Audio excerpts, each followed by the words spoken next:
أعوذ بالله من الشيطان الرجيم بسم الله الرحمن الرحيم سبحان الذي أسرى بعبده ليلا من المسجد الحرام إلى المسجد الأقصى الذي باركنا حوله لنريه من آياتنا إنه هو السميع البصير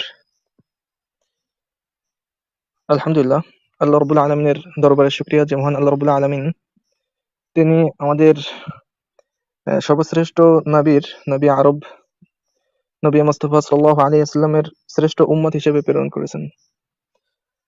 রাসূল কারীম সাল্লাল্লাহু আলাইহি ওয়াসাল্লামের জীবনের প্রত্যেকটা ঘটনা, প্রত্যেকটা ছোট থেকে ছোট আদর্শ এগুলো আমাদের মেনে চলা অবশ্যই অতি আবশ্যকীয় এবং যে সমস্ত ঘটনা রয়েছে সেই সমস্ত ঘটনার উপর যে সমস্ত মত রয়েছে ইসলামিক স্কলারদের তার সবগুলো মেনে চলা অতি আবশ্যকীয় এবং রাসূল সাল্লাল্লাহু আলাইহি ওয়াসাল্লামের জীবনে ঘটে থাকা প্রত্যেকটা ঘটনা আমাদের জীবনের সঙ্গে খাপ খাইয়ে চলার চেষ্টা করা এবং প্রত্যেকটার উপর ঈমান আনা একজন ঈমানদারের উপর অতি আবশ্যকীয়। আর প্রত্যেকটা ইস্যুর মধ্যে থেকে সবথেকে বড় একটা ইস্যু হলো রাসূল সাল্লাল্লাহু আলাইহি ওয়াসাল্লাম এর মিরাজ। রাসূল কারীম সাল্লাল্লাহু আলাইহি ওয়াসাল্লামের হিজরতের পূর্বে যে ঘটনাটা সংঘটিত হয়েছিল সেটাই হলো মিরাজ। আর মিরাজ সম্পর্কে আমাদের সর্বপ্রথম যে বিশ্বাসটা রাখতে হবে সেটা হলো আসলে রাসূল কারীম সাল্লাল্লাহু আলাইহি ওয়াসাল্লামের মিরাজ কেমন ছিল। তিনি কি স্বপ্নের যোগে মিরাজ দেখেছিলেন নাকি তিনি সশরীরে মিরাজে গমন করেছিলেন?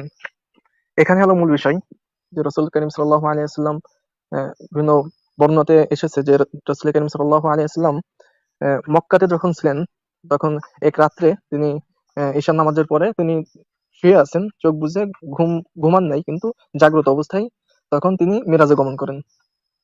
তো এখান থেকে অনেকে নাউজুবিল্লাহ কিছু মডারেট মুসলিম আছে তারা অনেকে বলে যে রাসূল কারীম সাল্লাল্লাহু আলাইহি ওয়াসাল্লাম স্বপ্নযোগে মিরাজ করছিলেন। এটা সর্বোচ্চ একটা মানে কি বলবো এটা নাদান মার্কা একটা কথা। যদি রাসূল কারীম সাল্লাল্লাহু আলাইহি ওয়াসাল্লাম স্বপ্নের যোগে মিরাজ করতেন তাহলে কিন্তু কারোর কোনো আপত্তি থাকতো না, এটা স্বপ্ন হতো। হ্যাঁ, রাসূল কারীম সাল্লাল্লাহু আলাইহি ওয়াসাল্লাম আগে অনেক স্বপ্ন দেখছেন, জান্নাত জাহান্নামের অনেক স্বপ্ন দেখছেন, অনেক কিছু ঘটছে, এরকম অনেক হাদিস আছে।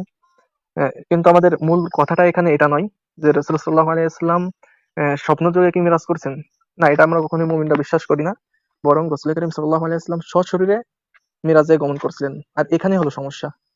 আমি মনে করি যদি এটাকে মিরাজের ঘটনাটাকে যদি আমরা এভাবে বলতাম যে রাসূল কারীম সাল্লাল্লাহু আলাইহি ওয়াসাল্লাম স্বপ্নযোগে মিরাজ করেছেন তাহলে পৃথিবীর কেউ কোনো নন মুসলিম বা ইসলাম বিদ্বেষী কেউ কখনোই এটার উপর প্রশ্ন উত্থাপন করতে পারতো না।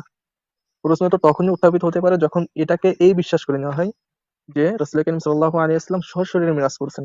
আর এখানে যত সব প্রশ্ন, যত সব গোলমাল।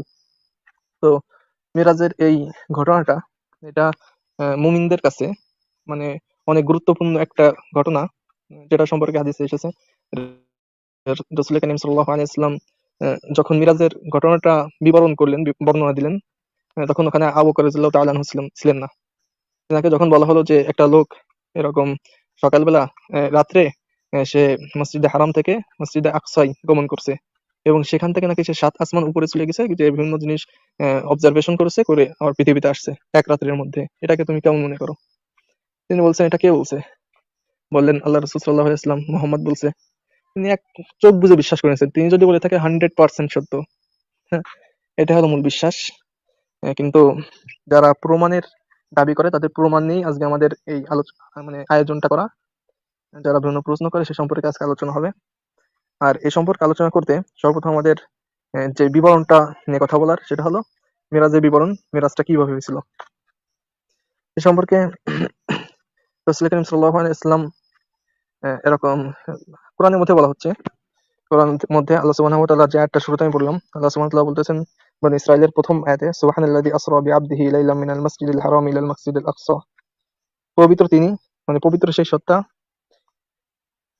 যিনি নিয়ে গিয়েছেন এক রাত্রে নিজের বান্দাকে মসজিদুল হারাম থেকে মসজিদুল আকসা পর্যন্ত, যার পরিবেশকে তিনি বরকতময় করেছেন যাতে তাকে নিজের কিছু নিদর্শন দেখান। আসলে তিনি সবকিছুর শ্রোতা ও দ্রষ্টা। এখানে আল্লাহ সুবহানাহু ওয়া তাআলা বলতেছেন যে আল্লাহ রাব্বুল আলামিন নবী করিম সাল্লাল্লাহু আলাইহি ওয়াসাল্লামকে মসজিদে হারাম থেকে, মক্কা থেকে মসজিদে আকসায় নিয়ে গিয়েছেন।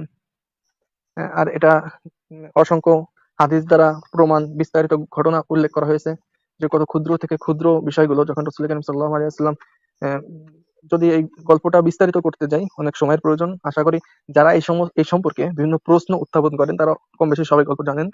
যাই হোক, আমি সংক্ষেপে বলতেছি। রাসূল করিম সাল্লাল্লাহু আলাইহি ওয়াসাল্লাম যখন মক্কা থেকে এই মসজিদ আকসায় গমন করলেন, তখন তার সাথে দুজন ফেরেশতা ছিল। রাসূল করিম সাল্লাল্লাহু আলাইহি ওয়াসাল্লামকে নিয়ে একটা সওয়ারিতে তাকে আরোহণ করান। হ্যাঁ?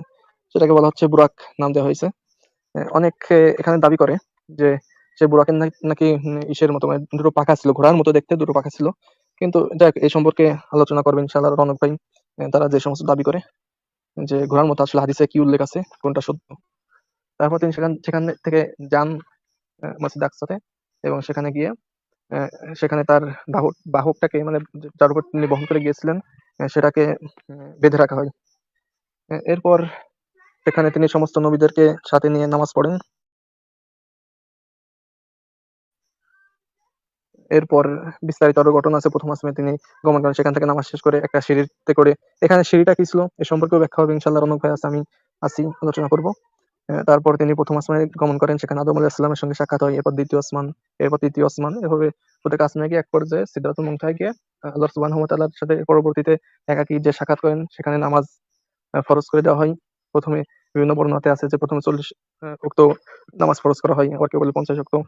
এরপর কমাতে কমাতে 5 ওয়াক্তে নিয়ে আসা হয়। যাক, ঘটনাটা ছিল এতটুকু সংক্ষেপে বললাম। এরপর দ্বিতীয় যে সাবজেক্টটা রয়েছে সেটা নিয়ে রনক ভাই আলোচনা করেন ইনশাআল্লাহ।